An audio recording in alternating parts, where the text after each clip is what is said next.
இன்றைக்கு வாக்கு தத்துவம் என்னவென்றால் சங்கீதம் புஸ்தகம் 16:2-3 வரைக்கும் நாம் வாசிப்போம். என் நெஞ்சமே நீ கர்த்தரை நோக்கி தேவரீர் என் ஆண்டவராய் இருக்கிறீர், என் செல்வம் உமக்கு வேண்டியதா இராமல் பூமியில் உள்ள பரிசுத்தவான்களுக்கும்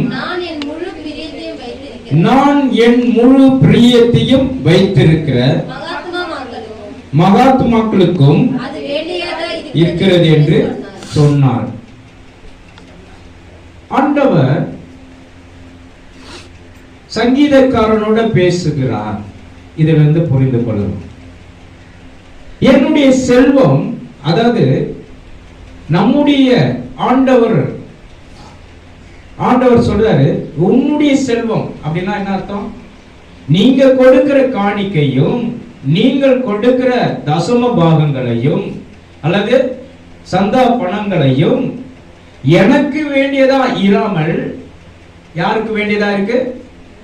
பரிசுத்தவான்களுக்கும் மகாத்மாக்களுக்கும் வேண்டியதா இருக்கிறது என்று சொன்னார் என்று தாவீது பேசுகிறார்.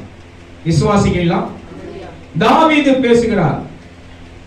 பரிசுத்தவான்கள் யாரு சொல்லுங்களேன்? பரிசுத்தவான்கள் யாரு? நம்ம தான். நீங்களும் நானும் தான் பரிசுத்தவான்கள். ஆண்டவரை தொழுது கொள்ளப்பட்ட ஜனங்கள் தான், தொழுது கொள்ளுகிற ஜனங்கள் தான் பரிசுத்தவான்கள். நீங்கள் தான், நீங்க தான் நீதிமான். நம்ம பக்கத்துல இருக்குங்களா பார்க்க கூடாது. எப்படி? ஐயோ நம்ம நீதிமானா அப்படின்னு சொல்லிட்டு பார்க்க கூடாது. யாரெல்லாம் இயேசுவை ஏற்றுக்கொண்டீர்களோ, இயேசுவை விசுவாசிக்கிறீர்களோ அத்தனை பேரும் நீதிமான்கள். விசுவாசிக்கிறீங்களா? கர்த்தருடைய பிள்ளைகள். அப்போ ஆண்டவராகிய இயேசு தாவீதை பார்த்து சொல்றார், அப்பா உன்னுடைய செல்வம் எனக்கு வேண்டியதா இராமல் யாருக்கு வேண்டியதா இருக்கு? பரிசுத்தவான்களுக்கும் மகாத்மாக்களுக்கும். மகாத்மா யாரு? காந்திஜியா? மகாத்மா யாரு? மகாத்மா யாரு சொல்லுங்க? மகாத்மா நீங்க தான். பக்கத்துல பார்த்து சொல்லுங்க, மகாத்மா நீங்க தான். நித்தியமா இருக்க போறது யாரு? நீங்க தான் மகாத்மாக்கள். விசுவாசிக்கிறீங்களா? நீங்க யாரும் நினைச்சுக்காதீங்க, ஓ காந்திஜி தான் சொல்றாரு பாஸ்டர். இயேசுவை ஏற்றுக்கொண்டிருந்தால் அவர் மகாத்மா. உங்கள் மூலமாக உங்கள் பிள்ளைகள் ரட்சிக்கப்பட்டிருந்தா மகாத்மா. உங்கள் மூலமாக உங்களுடைய தெருக்களில யாராவது ரட்சிக்கப்பட்டிருந்தா நீங்க தான் மகாத்மா. ஒருவன் 1000 பேரையும் 2 பேர் 10,000 பேர்களை துரத்த முடியும். 10,000 பேர்களை உள்ள கொண்டு வந்து அவருக்கு ரட்சிப்பையும் கொடுக்க முடியும். எத்தனை பேர் விசுவாசிக்கிறீங்க? கடந்த நாட்களிலே பஞ்சாப்க்கு மிஷனரி ஊழியத்திற்காக போகும்போது 18 பேருக்கு ஞானஸ்தானம் கொடுக்கும் போது அப்போ நம்ம மகாத்மாவா இல்லையா? அல்லேலூயா. எனக்கு ஆண்டவர் இந்த வருஷத்துல கொடுக்கப்பட்ட வாக்கு தத்துவம் என்னன்னா, அவருடைய தரிசனம் என்னவென்றால், அநேகருக்கு ஞானஸ்தானத்தை கொடுக்கிறதை எனக்கு கண் முன்பாக காண்பிக்கிறார். அநேகருக்கு முழுகி ஞானஸ்தானம் கொடுக்கிறது. அது மாத்திரமல்ல, ஒரு இது ஊற்று தண்ணியிலிருந்து தண்ணி வருது, உள்ள வருது, அப்படியே கொப்பளிச்சுட்டு வருது. அதுல ஒவ்வொருத்தரையும் அதுல உள்ள அனுப்பி வெளியே எடுக்கிறது. அப்போ ஒவ்வொரு ஆத்துமாவும் ரட்சிக்கப்படுகிறதுனால நீங்க மகாத்மாவாய் மாறுகிறீர்கள். எத்தனை பேர் விசுவாசிக்கிறீங்க? அப்போ ஆண்டவருடைய பிள்ளைகளுக்கு மகாத்மா என்று பேர். அது யாருக்கு தேவைப்படுகிறது? உங்களுடைய தேவைகளை கர்த்தர் அறிந்திருக்கிறார். பிறருக்காக நீங்க கொடுக்கும் போது கர்த்தர் உங்களுடைய தேவைகளை சந்தித்துக் கொண்டிருக்கிறார். எத்தனை பேர் விசுவாசிக்கிறீங்க? அப்போ கொடுத்தலின் ஆசீர்வாதம் நமக்கு தேவை. எத்தனை பேர் விசுவாசிக்கிறீங்க? கொடுத்தலின் ஆசீர்வாதம் நமக்கு தேவை. உன் தேவனாகிய கர்த்தர் பூமியில் உள்ள சகல ஜாதிகளிலும் உன்னை மேன்மையாக வைப்பார் என்று வேதம் சொல்லுகிறது. மேன்மை, கர்த்தர் கொடுக்கிற மேன்மை சாதாரணது அல்ல. உங்க வேலை ஸ்தலத்திலும் உங்களை மேன்மையாக ஆண்டவர் வைப்பார். பிள்ளைகள் படிக்கிற இடத்திலும் மேன்மையாக வைப்பார். எல்லா தடைகளை எடுத்து போட்டு உங்களுக்கு மேன்மையான கட்டளையிடுவார். கர்த்தர் அற்புதங்களை செய்கிற தேவனாக. எத்தனை பேர் விசுவாசிகள்? அப்போ கர்த்தர் கொடுப்பதனால பூமியில நமக்கு கிடைக்கிற பெரிய பாக்கியம் எதுனா கர்த்தருக்கு கொடுக்கிறது தான். விசுவாசிங்களா? ஒரு தேவனுக்கே நம்ம காணிக்கை கொடுக்கிறோம் அப்படின்னா எவ்வளவு பெரிய ஒரு சந்தோஷம். அவர் உங்களுடைய காணிக்கையை வாங்குறாருன்னா எவ்வளவு ஒரு பெரிய சந்தோஷம், எத்தனை பெரிய ஒரு மகிழ்ச்சி. விசுவாசிக்கிறீங்களா? கடந்த நாட்களில ராயப்பேட்டை ஹாஸ்பிட்டலுக்கு போயிருந்தேன் அம்மா பார்க்கறதுக்கு. பிரதருடைய அம்மா, அவங்கள பார்க்கறதுக்கு நான் போயிருந்தேன். போகும்போது அந்த இடத்துல அவங்களுக்காக நான் ஜெபிச்சுட்டு வெளியே வர்றதுக்கு இருக்கேன். அந்த நேரத்தில் பார்க்கும்போது பக்கத்தில் இருக்கிறவங்க ஒரு வயசான அம்மா ஆப்ரேஷன் பண்ணியிருக்காங்க, கால் ஆப்ரேஷன். நிறைய பேருக்கு அந்த இடுப்புல கீழே விழுந்து ஆப்ரேஷன் பண்ணியிருக்காரு. அவங்களும் வந்து ஐயா ஐயா ஐயா எனக்கும் ஜெபம் பண்ணுங்கன்னு சொன்னாங்க. நானும் போய் ஜெபம் பண்ணேன். அவங்களுக்கு ஜெபம் பண்ணிட்டு தலை மேலே கை வச்சுட்டு ஜெபம் பண்ணேன். கடைசியில் அவங்க ஒரு 10 ரூபாய் நோட்டு அதை மடித்து 4ஆக மடித்து என்கிட்ட கொடுத்தாங்க. எனக்கு அவங்க கிட்ட வாங்கிறதுக்கு எந்த ஒரு இதுவே இல்லை. ரொம்ப கஷ்டமாக இருந்தது அவங்க கொடுக்கறது. ஐயோ எனக்கு வேண்டாமா, நீங்கள் வச்சுக்கோங்க ஐயா, நீங்கள் வாங்கினா தான் எனக்கு ஆசீர்வாதம், நீங்கள் வாங்கிக்கோங்கன்னு சொன்னாங்க. சரின்னு சொல்லிட்டு நான் வாங்கிட்டேன். ஹல்லேலூயா. வாங்கிட்டு அவருக்காக ஜெபம் பண்ணிட்டு வந்தேன். மறுநாள் அவங்களுக்கு டிஸ்சார்ஜ் பண்ணிட்டாங்க. கர்த்தர் பெரிய காரியங்களை செய்தார். எத்தனை பேர் விசுவாசிகள்? அப்போ ஆண்டவர் பெரிய காரியங்களை செய்து கொண்டு இருக்கிறார். அவங்களுடைய ஏன் இதை சொல்றேன் அப்படின்னா, ஒருவருடைய காணிக்கையை ஆண்டவர் அல்லேலூயா அங்கீகரித்து இருக்கிறார், ஆசீர்வதித்துக் கொண்டு இருக்கிறார். நம்ம கொடுப்பதனால் கிடைக்கப்படுகிற அந்த ஆசீர்வாதம் பெருசு. எத்தனை பேர் விசுவாசிக்கிறீங்க? கொடுக்கிறதுனால் நாம் பெற்றுக்கொள்ளுகிற ஆசீர்வாதம் பெருசு. அப்போ அந்த ஆசீர்வாதத்தை நாம் பெற வேண்டும். விசுவாசிக்கிறீங்களா? ஒரு பெரிய பணக்காரர் பணம் சம்பாதிக்க வேண்டும் என்று 30 வயது மதிக்கத்தக்க ஒரு பணக்காரர், ரெஃபேலா என்று பேர். அவர் அமெரிக்காவில் பெரிய அதிபதி, கோட்டீஸ்வரன். அவருக்கு பணம் சம்பாதிக்கணும் பணம் சம்பாதிக்கணும் பணம் சம்பாதிக்கணும்னு சொல்லிட்டு ஒரு ஆசை, பேர் ஆசை. அதனால அவரு தூங்காம கொள்ளாம எல்லாத்தையும் முயற்சினால, நல்ல மூல அறிவுனால பயங்கரமா பணம் சேர்த்துட்டார். நம்பர் 1 பணக்காரனா ஆயிட்டார். நம்பர் 1 பணக்காரனா ஆயிட்ட பிறகு 33 வயசுல நல்ல ஒரு பலம், நல்ல ஆடு வாட்ட சாட்டமா நல்லா இருக்கிறாரு. அப்புறம் 40 வயசாச்சு, 50 வயசாச்சு, 53 வயசுல ஒரு வியாதி வந்தது. பயங்கர சொத்து சம்பாதிச்சிட்டார். பயங்கர சொத்தை சம்பாதிச்சிட்ட பிறகு அவருடைய வாழ்க்கையில ஒரு வியாதி வந்தது. முடியெல்லாம் கொட்டுது, நரம்புல இருந்து ரத்தம் வருது, நரம்புல இருந்து கால் நின்னா ரத்தம் வருது. அப்படியே பயங்கரமான ரத்தம். எவ்வளவு டாக்டர் கிட்ட போய் செக் பண்ணாங்க, அதை சரிப்படுத்த முடியல. ஒரு இடத்துல ஆபரேஷன் பண்ணா இன்னொரு இடத்துல ரத்தம் வருது. அந்த மாதிரி ஒரு பெரிய வியாதி வந்து அவரை தாக்கி கொண்டே தாக்க அவருக்கு வேதனை. டாக்டர் சொல்லிட்டார், இனி ஒண்ணுமே பண்ண முடியாது. எத்தனை வயசுல? 53 54 வயசுல ஒண்ணுமே பண்ண முடியாதுன்னு சொல்லிட்டார். அப்போ வேதனை. அவங்களுடைய சொத்து மதிப்பு பாத்தீங்கன்னா பயங்கரமான சொத்து மதிப்பு. இடம் கொள்ளாமல் போக மட்டும் ஆண்டவர் ஆசீர்வதிச்சிருக்கிறார். ஆனால் வியாதி, அவருக்கு ஒரு பயம், டாக்டர் கைவிட்டுட்டாங்களே, நம்ம என்ன செய்வது அப்படின்னு சொல்லிட்டு ரொம்ப வேதனைப்பட்டு கொண்டு இருக்கிறான். அந்த நேரத்தில் ஒரு ஊழியர் ஹாஸ்பிட்டலுக்காக வராரு. ஐயா, நான் உங்களுக்கு ஜெபம் பண்ணிட்டுங்களான்னு கேட்குறாரு. ஆண்டவருடைய சிலுவையின் தியானத்தை பற்றியும் சிலுவை பற்றியும் அறிவிப்பு கொடுக்கிறார். சிலுவையினால எவ்வளவு ஆத்துமாக்கள் பெருகி இருக்கிறாங்க, சிலுவை அடையாளத்தினால எவ்வளவு ஆத்துமாக்கள் இன்றைக்கு ஜீவனோடு இருக்கிறார்கள். சிலுவையின் அடையாளத்தை பற்றி அவர்கிட்ட பேசும்போது அவர் தன்னை அர்ப்பணித்து விட்டார்.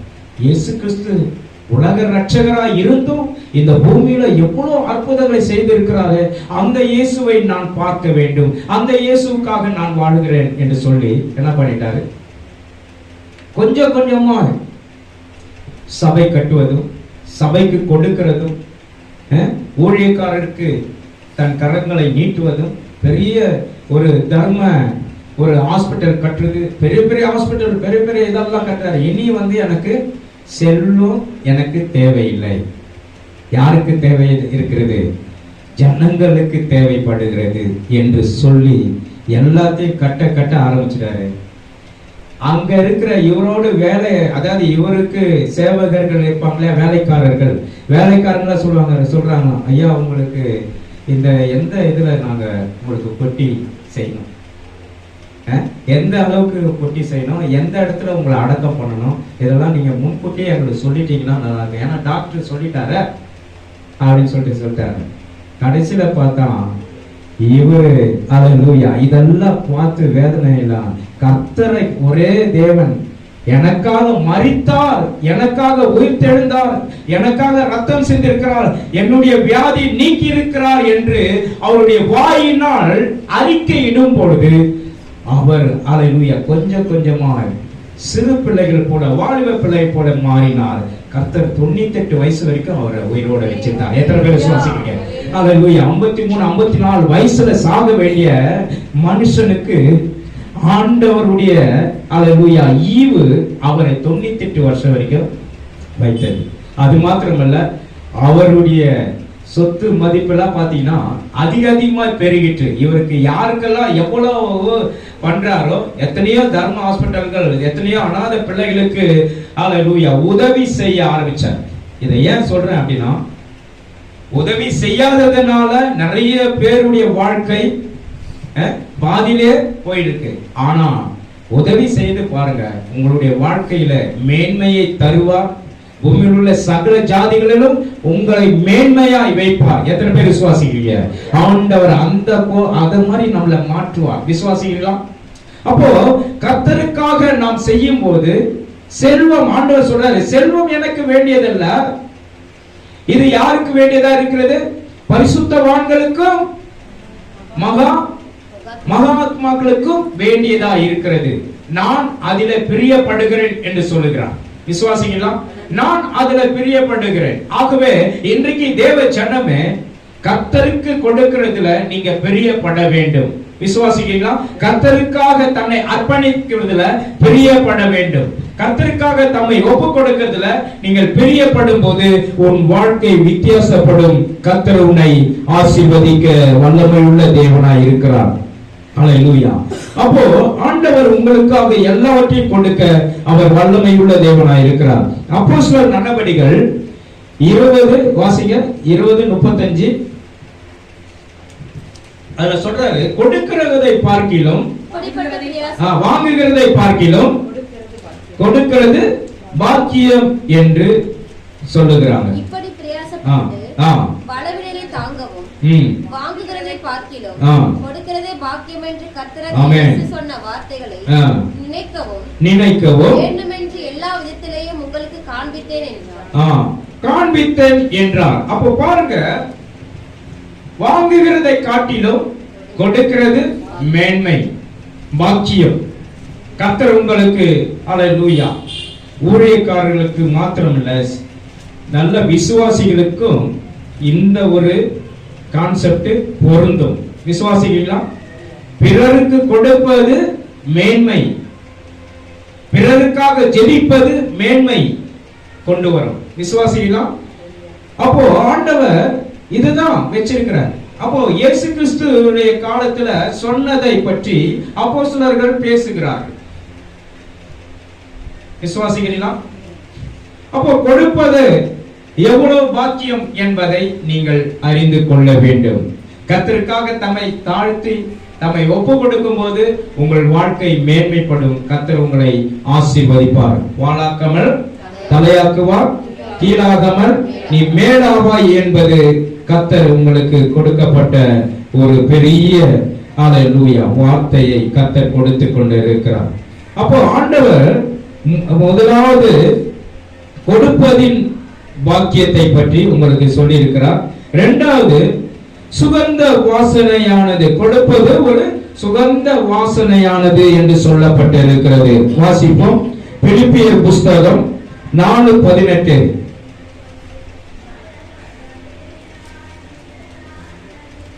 பிலிப்பியர் புஸ்தகம் 4:18.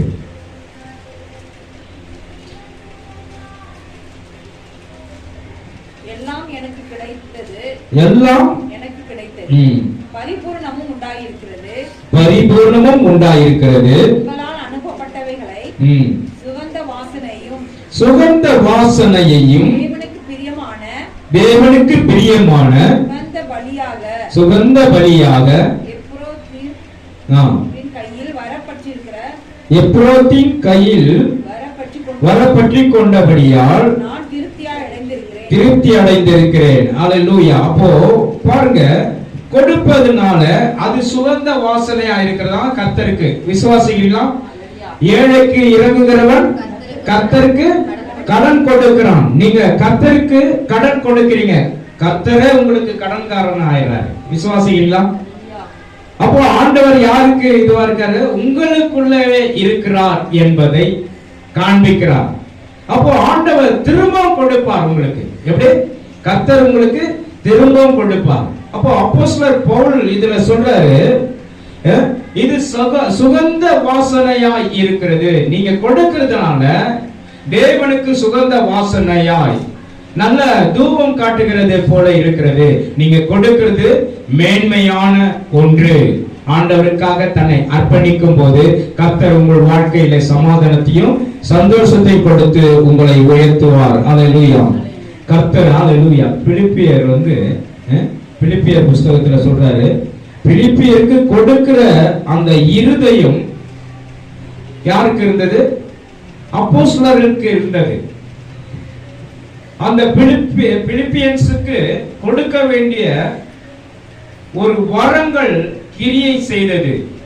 இன்றைக்கு நீங்க கொடுத்து பாருங்களேன், அதுல இருக்கிற சந்தோஷம் வேற எதுவுமே கிடையாது. விசுவாசிக்கிறீங்களா? கொடுப்பதினால் வருகின்ற சந்தோஷம், கொடுப்பதினால் வருகிற மேன்மை, கொடுப்பதினால் வருகிற சுகம், பலன் எல்லாவற்றையும் நீங்கள் பெற்றுக் கொள்ளலாம். எத்தனை பேர் விசுவாசிக்கிறீங்க? ஆமென் சொல்லுங்களேன். அப்போ கொடுக்கிறது பிசினித்தனமாய் இருக்கிறது இல்ல. பிசினித்தனமா இருந்தா வியாதி நம்மள என்ன பண்ணும்? கெடுக்கும், பயம் ஒருத்தும், எப்பேற்பட்ட காரியங்களையும் நமக்கு தடை செய்யும். ஆனால் நீங்க கொடுக்க கொடுக்க கொடுக்க கர்த்தருக்கு ஒரு பெரிய ஒரு சுகந்த வாசனையாய் அது எழும்பும். எத்தனை பேர் விசுவாசிக்கிறீங்க? அப்போ கொடுப்பதினால் கொடுக்க ஆசீர்வாதம் சாதாரணது அல்ல. யாருக்கு கொடுக்கிறீங்க? கர்த்தருக்கு கொடுக்கிறீங்க. கர்த்தருக்காக கொடுக்கும் போது உங்கள் வாழ்க்கை மாறும். எல்லாவற்றிலும் கர்த்தர் பெரிய காரியங்களை செய்வார். விசுவாசிங்களா? அப்போ கொடுக்கிறதுனால ஆசீர்வாதம் பெற்றுக்கொள்வீர்கள். கொடுக்கிறதுனால பாக்கியவானா இருப்பீங்க. கொடுக்கிறதுனால நீங்க சுகந்த வாசனை தேவனுக்கு செலுத்துறீங்க. கர்த்தர் உங்களை ஆசீர்வதிக்க வல்லமையுள்ள தேவனாய் இருக்கிறார். எத்தனை பேர் விசுவாசிக்கிறீங்க? அப்போ அந்த நாட்கள்லாம் பாருங்க, பெரிய பெரிய ஆட்கள்லாம் கொடுத்து கொடுத்து பெரிய லெவல் போயிடும். விசுவாசிக்கிறீங்களா? ஒரு சாதாரண ஒரு கொடுக்கிற ஒரு அனுபவத்தை நான் சொல்லுகிறேன். ஒருத்தர் 94 வயசு வரைக்கும் எனக்கு தெரியும். அவர் எல்லா ஊழியத்துக்கும் ஊழியர்களுக்கும் கொடுத்து உதவினார். இதே போலதான் ஏற்கனவே நான் சொன்ன அந்த இது மாதிரிதான். டாக்டர் 60 வயசுல இவர் மறிச்சிடுவாருன்னு சொல்லிட்டு நான் என்ன பண்ணேன், இதுல சுகர்னால அதிகமாயிட்டு கடைசியில அவரை எல்லாருக்கும் கொடுக்க கொடுக்க கொடுக்க அவருடைய வாழ்க்கை மாறினது.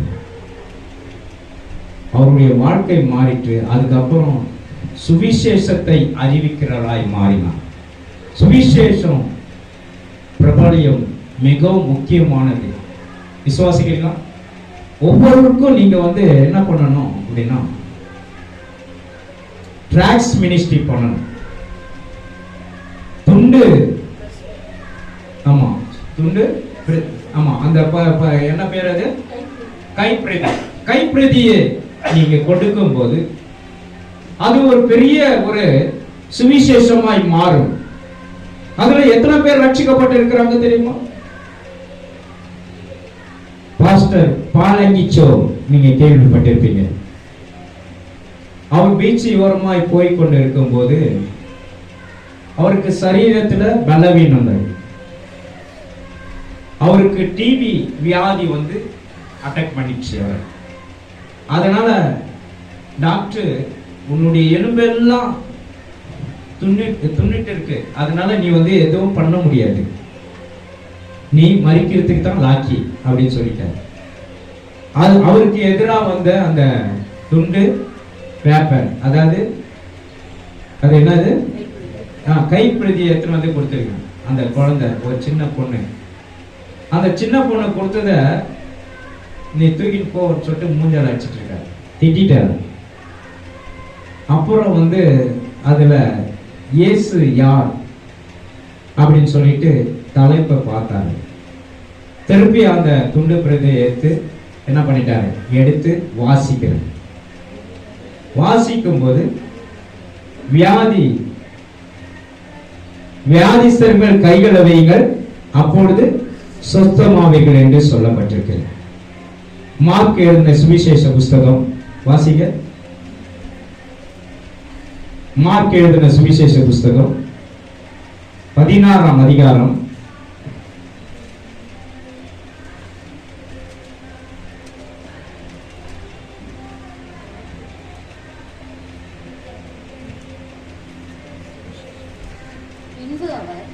16 அவர்களை நோக்கி நீங்கள் உலகமெங்கிலும் போய் சர்வ சிருஷ்டிக்கும் சுவிசேஷத்தை பிரசங்கியுங்கள். விசுவாசம் உள்ளவர்கள் ஞானஸ்தானம் பெற்று ரட்சிக்கப்படுவான். விசுவாசியாதவனோ ஆக்கினைக்குள்ள தீர்க்கப்படுவான். விசுவாசிகளால் நடக்கும் அடையாளங்கள் யாவன. பாருங்க, என் நாமத்தினால் பிசாசுகளை துரத்துவீர்கள், நவமான பாஷைகளை பேசுவீர்கள், சர்ப்பங்களை எடுப்பீர்கள், சாவுக்கு ஏதுவான யாதொன்றை குடித்தாலும் அது அவர்களை சேதப்படுத்தாது. ஆமென். வியாதிஸ்தர்கள் மேல் கைகள் வைப்பார்கள், அப்பொழுது அவர்கள் சொஸ்தமாவார்கள். அப்போ இந்த வார்த்தைகள் அந்த அல்லேலூயா துண்டு பேப்பர்ல இருந்திருக்கு. பார்த்த உடனே அவர் பற்றி பார்த்துட்டு, ஐயோ அந்த பிள்ளையை நம்ம மறைச்சிட்டேங்க. அந்த பிள்ளை தேடி தேடி போய் பார்த்துட்டார், தேடி பார்த்து கிடைக்கல. அதுக்கப்புறம் மனம் வருத்தினார். அதுக்கப்புறம் அவருடைய வாழ்க்கை மாறினது. அவருக்குள்ள இருக்கிற வியாதி கொஞ்சம் கொஞ்சமா அவரை விட்டு விலக ஆரம்பிச்சிட்டது. அதுக்கப்புறம் டாக்டர் கிட்ட போறாரு. போய் பார்த்து இப்போ பரவாயில்லப்பா, நீ இம்ப்ரூவ்மெண்ட் ஆயிருக்க. அப்போ வியாதி எப்பேற்பட்ட வியாதியை சுகம் கொடுக்கக்கூடியது அந்த வார்த்தை, விசுவாசம் உள்ள வார்த்தை. எத்தனை பேர் விசுவாசிக்க? அப்போ அந்த விசுவாசம் உள்ள வார்த்தையை அவர் நேசிக்கிறார், அவர் தமக்கென்று ஏற்படுத்தினார். அதனால் அவருடைய வியாதி நீங்கி அவர் சொஸ்தமானார். அதற்கு அப்புறம் பிறருக்கு அவரை ஆண்டவர் பயன்படுத்துகிறார். பார்த்தீங்கன்னா அவர் மரிக்கும் போது எத்தனை பேர் தெரியுமா? அவருடைய சபையில 10 லட்சம் பேர் மேல. அவருடைய சபை உலகத்துல பெரிய சபை அவர். எத்தனை பேர் விசுவாசிக்கிறீங்க? அப்போ இந்த சுவிசேஷத்தால் ரட்சிக்கப்பட்ட அந்த தேவ மனிதனை கர்த்தர் பயன்படுத்தினார். எத்தனை பேர் விசுவாசிக்கிறீங்க? அப்போ அந்த மகள் கொடுக்கப்பட்ட அந்த கைப்பிரதினால ஆசீர்வதிக்கப்பட்டு பல ஆயிரக்கணக்கான ஜனங்களுக்கு சுவிசேஷம் அறிவிக்கிற மகனாய் மாற்றினார். இன்றைக்கு நீங்களும் கூட ஒரு ஹல்லேலூயா துண்டு பிரதியை நீங்க கொடுக்கும் போது அல்லது ஹல்லேலூயா ஆண்டவருக்காக நீங்க சுவிசேஷம் அறிவிக்கும் போது உன் வாழ்க்கை மாறும். எல்லா தடைகளை நீக்க அவர் வல்லமையுள்ள தேவனாய் இருக்கிறார். எத்தனை பேர் விசுவாசிக்கிறீங்க? ஆமென் சொல்லுங்களேன். கர்த்தர் பெரிய காரியங்களை செய்வார். உன்னை குறித்து ஆண்டவர் ஒரு நோக்கம் வைத்திருக்கார். அது விடையிலும் நமக்கு என்ன பண்ண மாட்டாரு? ஜீவனை எடுக்க மாட்டார். நீங்க பயப்படாத இருக்கலாம். விசுவாசிகளா? 2018ஆம் ஆண்டுல எனக்கு சரீர பலவீனப்பட்டு ரொம்ப மோசமான நிலையில காணப்பட்டது. என் நாக்கு, என் வாய், என்னுடைய கை, கால் எல்லாம் கோணலா போச்சு. ஸ்ட்ரோக் வந்து எனக்கு ஆச்சரியப்பட்டேன். எனக்கு இப்பேற்பட்ட சூழ்நிலையா? நான் ஊழியத்தான் செய்கிறேன், எனக்கு ஏன் இப்பேற்பட்ட சோதனை, ஏன் எனக்கு வேதனை? ஆண்டவரே என்ன பண்ணணும்? நான் இவங்ககிட்ட சொல்றேன், என்னால முடியல. ஆரோனுக்கு +2 கடைசி எக்ஸாம் எழுதுறோம். ஆண்டவர் இது ஆரோன் சொல்றான், அப்பா என்னை இட்டுன்னு போய் இந்த இது ஆண்டு விட்டுருப்பான் அப்படின்னு சொல்றான். என்னால முடியல. வண்டி ஸ்டார்ட் பண்றேன், வண்டி எங்கேயோ போகுது. அப்போ பைக் வச்சிருந்தேன், ஹீரோ ஹோண்டா பைக். அப்போ அந்த வண்டியை ஓட்டுற எனக்கு என்னால முடியல, பேலன்ஸ் இல்லை. ஏன்னா ஸ்ட்ரோக் வந்துச்சு, பலவீனம். எனக்கு தெரியாது ஸ்ட்ரோக்கு தானே. எனக்கு கடைசியில பார்த்தா அந்த அவனை இந்த LNT பேக் சரி விட்டுட்டு, அப்பா நீ வண்டியை எடுத்துன்னு போயிடுப்பா, என்னால் முடியல. எனக்கு பயம்தான் ஒரு வேலை இருந்தாலும் என்னுடைய வேலை என்னால் முடியலையே, நீ எடுத்துகிட்டு போயிடுன்னு சொல்லிட்டு கடைசியாக கெமிஸ்ட்ரி எக்ஸாம் அவனுக்கு அந்த எக்ஸாம் எழுதிட்டு போகலாம். நான் இங்கே ஹாஸ்பிட்டலில் நான் இங்கே வந்து படுத்துட்டேன். எனக்கு போவாஸை கூப்பிட்டு இல்லாட்டி வசந்த் யாரும் கூப்பிடுங்க அப்படின்னு சொன்னால் கரெக்டாக அவங்க நம்ம வீட்டுக்கு வராங்க, கூப்பிடாதே வராங்க. வந்துட்டு இதை மாதிரி என்ன ஃபஸ்ட்டாக கேட்டாங்க, இல்லை எனக்கு வந்து உடம்பு சரியில்லை, என்னை ஹாஸ்பிட்டலுக்கு கூப்பிட்டு போனால் சீரியஸ் இதுவாகிடுச்சு. இன்னும் 1 மணி நேரம் கூப்பிட்டு போகலன்னா இவருக்கு பெரிய ஒரு ஹார்ட் அட்டாக் வந்துருக்கும் சொல்லிட்டாங்க. அதுக்கப்புறம் சரி என்ன அங்கே போயிட்டு நல்ல ட்ரீட்மெண்ட்டு, நல்ல ஒரு ஊசி 2000 ரூபாய் ஊசி ஒன்று போட்டு என்னை சரி பண்ணாங்க. ஓரளவுக்கு அந்த வாமிட்டு நின்றுது, அந்த வாயெல்லாம் போனதெல்லாம் நின்று போச்சு, சரியாயிடுச்சு. சரியாயிட்ட பிறகு ஆண்டவர்கிட்ட கேட்டேன், ஆண்டவரே நான் வந்து ஜீவனோடு வாழணும், இன்னும் உம்முடைய வேலையை நான் செய்யலை, நீ கொடுக்கப்பட்ட வேலையை நான் செய்யாத என்னை இது நீங்க சீக்கிரமா எடுக்கணும்னு நினைக்கிறீங்களா அப்படின்னு கேட்டேன். ஆண்டவர் சொன்னாரு, இன்றைக்கு உன்னுடைய சரீரத்தில் இருக்கிற பலவீனத்தை நான் மாற்றுகிறேன். உன்னை எதுக்காக இங்கே கொண்டு வந்த அப்படின்னா, நீ பக்கத்துல பாரு, இந்த சைடு பாரு, அந்த சைடு பாருன்னு பார்க்கும்போது அவங்களெல்லாம் பார்க்கும்போது வியாதிஸ்தர்கள் அநேகர் இருக்கிறாங்க. பயங்கரமான அவங்க நடக்கிறதுலாம் பயங்கரமா இருக்குது. ஒருத்தர் கையை பிடிச்சின்னு தான் நடக்கணும், சில பேர் வந்து காலில் இது பண்ணியிருக்கணும், அந்த ஸ்ட்ரோக்கு இதை வச்சு நடத்துகிறாங்க. ரொம்ப வேதனையாக இருக்குது. இதுக்காக தான் நான் உன்னை இந்த இடத்துல கூட்டினு வந்தேன், எவ்வளோக்காக ஜெபிக்கணும் அப்படின்னு சொன்னாங்க. அப்போ ஜெபிக்க ஜெபிக்க ஜெபிக்க கர்த்தர் என்னுடைய 3 நாளில் மாற்றினார். ஆண்டவரே நான் இன்னைக்கு ஆராதனை பண்ணணும், வெள்ளிக்கிழமை குட் ஃப்ரைடேக்கு நான் ஆராதனை பண்ணணும்னு சொல்லிட்டு ஆண்டவர்கிட்ட கேட்டேன். டாக்டர் சொன்னாங்க, இது மாச கணக்கில் நீ வண்டியை ஓட்டக்கூடாது, மாச கணக்கில் நீ எதையும் செய்யக்கூடாது அப்படின்னு சொல்லி ரெஸ்ட்டாக தான் இருக்கணும். ஆனால் 3ஆம் நாள் வியாழக்கிழமை நான் வீட்டுக்கு வந்துட்டேன். வெள்ளிக்கிழமை அன்றைக்கு குட் ஃப்ரைடே அன்றைக்கு ஆராதனை செய்தேன். ஹல்லேலூயா. கர்த்தர் பெரிய மாற்றத்தை கொடுத்தார். ஹல்லேலூயா. நீ தீங்கை காண மாட்டாய் என்று சொன்னார். அப்போ பாருங்க, எவ்வளவு தான் விஷத்தை குடிச்சாலும் நமக்கு என்ன பண்ணாது, சேதப்படுத்த மாட்டாது என்று சொல்லப்பட்டிருக்கிறது. வியாதிஸ்தரின் மேல் கைகளை வைப்பீர்கள், அவர்கள் சொஸ்தமாவார்கள். அன்றையிலிருந்து எனக்கு நான் பிறர்கிட்ட சொல்றேன், எனக்கு இதை ஸ்டோக் பண்ண அந்த அடையாளமே இல்லையே. ஒரு பிரஸ்பீட்டர் ஊழியக்காரர், அதாவது தலைமை போதகர் சொல்றார், உங்களுக்கு அப்படின்னு சொல்லிட்டு கையெல்லாம் தொட்டு பார்க்குறாரு, உங்களுக்கு அப்படி ஆயிடுச்சு. உண்மைதான், எனக்கு அப்படி ஆயிருக்கு. நல்லா வண்டி ஓட்டிட்டு வர அப்படின்னு சொல்றேன். அப்போ இதெல்லாம் பார்க்கும்போது எனக்கு ஆச்சரியம். கர்த்தருக்கென்று தன்னை அர்ப்பணித்தேன், அன்றையிலிருந்து எனக்கு கர்த்தர் பலவீனத்தை மாற்றி போட்டார். எத்தனை பேர் விசுவாசிக்கிறீங்க? கர்த்தருக்காக என்னை ஒப்பு கொடுத்தேன், கர்த்தருக்காக என்னை ஒப்பு கொடுக்கும் போது கர்த்தர் என்னை சுகமாய் பண்ணினார். எத்தனை பேர் விசுவாசிக்கிறீங்க? எல்லா தடைகளை நீக்க அவர் வல்லமை உள்ள தேவனாய் இருக்கிறார். அல்லேலூயா. விசுவாசிக்கிறீங்களா? நம்ம நினைக்கிறோம் காணிக்க தசம பாகம் மாத்திரம் இல்ல, தன்னையும் ஒப்பு கொடுக்கணும். விசுவாசிக்கிறீங்களா? தன்னை ஒப்பு கொடுத்துட்டீங்க அப்படின்னா சுகவீனத்தில பலன் தருவார். தன்னை ஒப்பு கொடுத்தீங்க என்றால் உங்களுக்கு வாழ்க்கை சமாதானமா இருக்கும். உன் வாழ்க்கை சமாதானமா இருக்க வேண்டும் என்றால் நீங்க ஆண்டவருக்கு தன்னை அர்ப்பணிக்க வேண்டும். உங்களை ஒப்பு கொடுக்கும் போது உங்கள் வாழ்க்கை ஆசீர்வாதமா இருக்கும், ஐஸ்வர்யமான வாழ்க்கை வாழ்வீர்கள். கர்த்தர் உங்களை ஆசீர்வதிக்க அவர் வல்லமை உள்ள தேவனாய் இருக்கிறார். இன்றைக்கு கர்த்தருடைய பிள்ளைகளே, கர்த்தருக்காக தன்னை அர்ப்பணிங்க, ஆண்டவருக்காக தன்னை ஒப்பு கொடுங்க. கர்த்தர் உன்னை கொண்டு பெரிய திட்டங்கள் வச்சிருக்கிறார். எல்லாவற்றிலிருந்து உன்னை மேன்மைப்படுத்த அவர் சொல்லுகிறார். ஆகவே பூமியில் உள்ள சகல ஜாதிகளிலும் உன்னை மேன்மையாக வைப்பேன். எத்தனை பேர் விசுவாசிக்கிறீங்க? மேன்மையாக வைப்பேன். செல்வம் எனக்கு வேண்டியதா இராமல் பரிசுத்தவான்களுக்கும் மகாத்மாக்களுக்கும் வேண்டியதா இருக்கிறது, அதிலே நான் பிரியப்படுகிறேன் என்று கர்த்தர் சொல்லுகிறார். பிறருக்காக ஆண்டவர் தன்னை அர்ப்பணித்த தேவன் இன்றைக்கு உங்களுக்காக அல்லேலூயா அவர் அர்ப்பணிக்க அவர் வல்லமையுள்ள தேவனாய் இருக்கிறார்.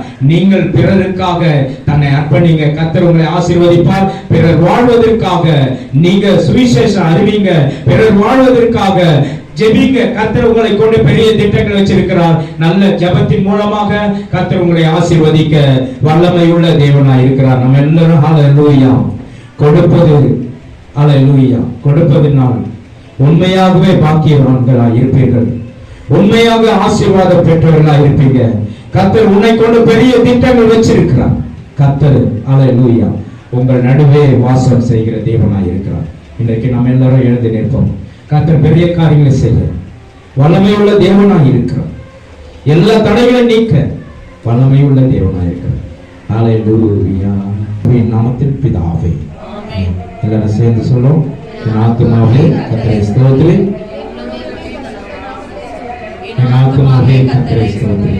கர்த்தர் செய்த சகல உபகாரங்கள் நம் ஆண்டவராகிய இயேசு கிறிஸ்துவின் கிருபை, பிதாவாகிய தேவனுடைய அன்பும் பரிசுத்த ஆவியானவருடைய அன்புடைய ஐக்கியமும் சமாதான சுகமும் நாம் அனைவரோடும் என்றென்றும் சதா காலங்களிலும் இப்பொழுதும் நம்மோடு கூட இருப்பதாக ஆமென் சொல்லுவோம்.